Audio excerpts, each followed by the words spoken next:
Assalamualaikum warahmatullahi wabarakatuh. Nama saya Intan Ramadan, Stambuk A401818074.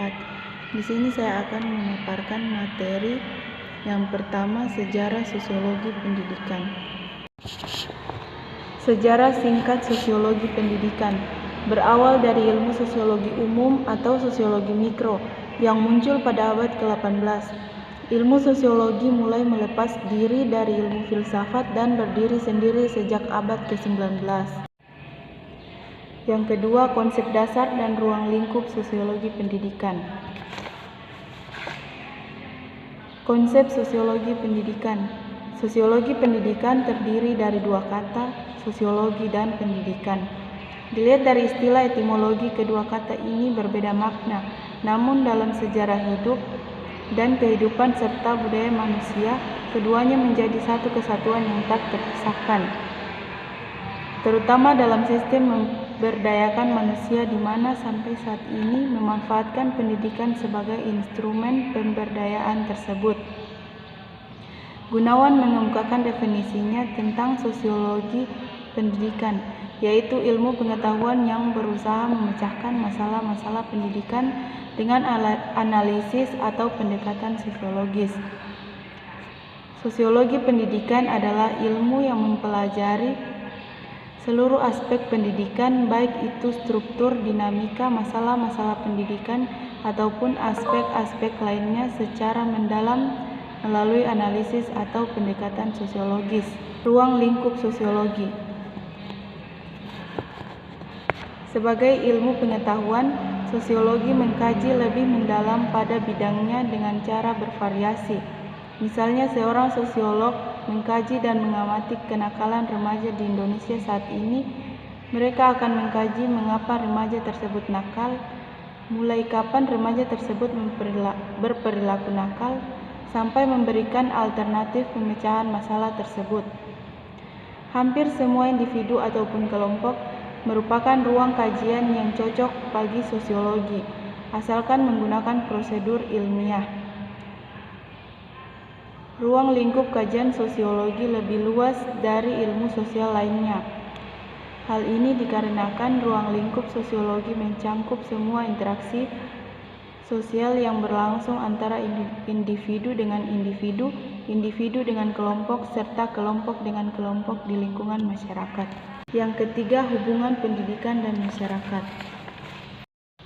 Hubungan sekolah dan masyarakat adalah suatu proses komunikasi antara sekolah dan masyarakat dengan tujuan meningkatkan pengertian anggota masyarakat tentang kebutuhan pendidikan serta mendorong minat dan kerjasama para anggota masyarakat dalam rangka usaha memperbaiki sekolah. Yang keempat, tanggung jawab pemerintah, masyarakat, dan keluarga terhadap pendidikan. Pemerintah memegang peranan penting dalam meningkatkan kualitas pendidikan anak-anak Indonesia, utamanya mulai dari 1. Ketersediaan sarana dan prasarana minimal berupa gedung sekolah yang layak. Yang kedua, ketersediaan tenaga pendidik profesional. Yang ketiga, ketersediaan berbagai fasilitas pendukung pendidikan lainnya seperti meja, kursi, papan tulis, dan lain-lain. Masyarakat memiliki tanggung jawab dalam membentuk atau melatih karakter berkebangsaan para generasi muda. Generasi muda adalah generasi yang akan meneruskan kehidupan masyarakat itu sendiri, sehingga pendidikan yang layak bagi generasi muda adalah tanggung jawab dari masyarakat itu sendiri.